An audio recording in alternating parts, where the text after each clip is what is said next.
Tere! Tuli tahtmine rääkida natukene sinu alateadvusest ja sellisest mõistest nagu kriitiline faktor. Võib-olla aitab see sul teadvustada seda, kuivõrd oluline on töö iseendaga, sellepärast et kõige tänuväärsem asi, mida sa saad üleüldse oma elus endale lubada, on töö endaga, sest see on pikk mäng. Kui sa käid tööl, kusagil töökohas, see võib olla ajutine. See, kui sa tegeled iseendaga, kui sa töötad ennast läbi, kui sa avastad ennast, kui sa õpid ennast tundma, see ongi töö iseendaga, siis see jääb sulle eluks ajaks. Ja see võimaldab sul teha järeltulevate põlvede elu lihtsamaks, sest sa lõpetad teatud programmid, lõpetad kannatuste, süütunde, kõikide nende programmide ja mustrite kordamise, mis on sul suguvõsast kaasa antud aegade algusest kollektiivses teadvuses olevad programmid. Sa saad nendele lõpu panna selleks, et su järeltulijate elu oleks lihtsam. Aga alateadvusest siis nii palju. See kujuneb välja maksimaalselt 7. eluaastaks, kusagil 5–7. eluaasta vahel.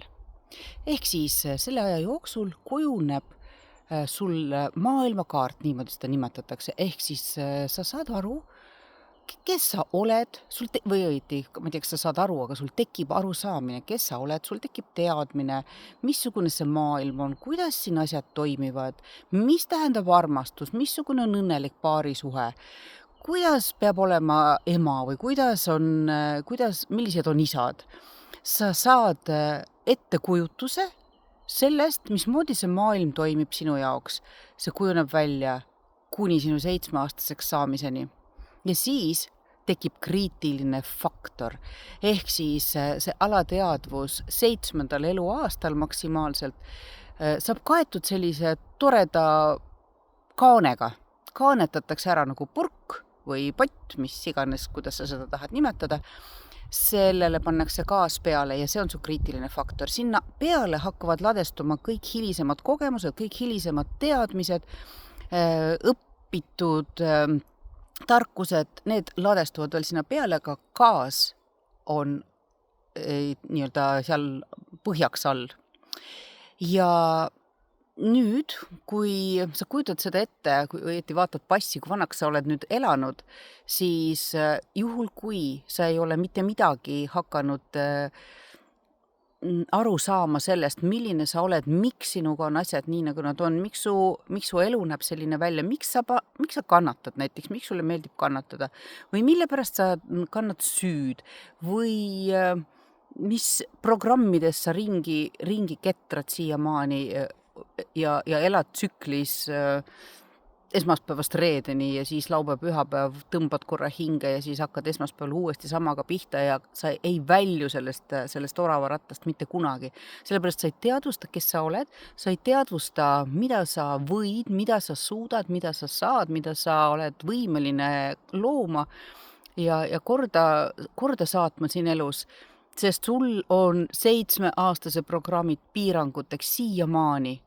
Nii et kui sa nüüd oled natukene suurem kui 7, kui sa oled natukene vanemaks saanud kui 7, siis võib-olla oleks äkki kõige mõnusam mõte tulla ja vaadata natukene, millised 7-aastani kujunenud ja kinnistunud programmid seal kaane all ennast peidavad, mis juhivad su elu siiamaani, millised hirmud, millised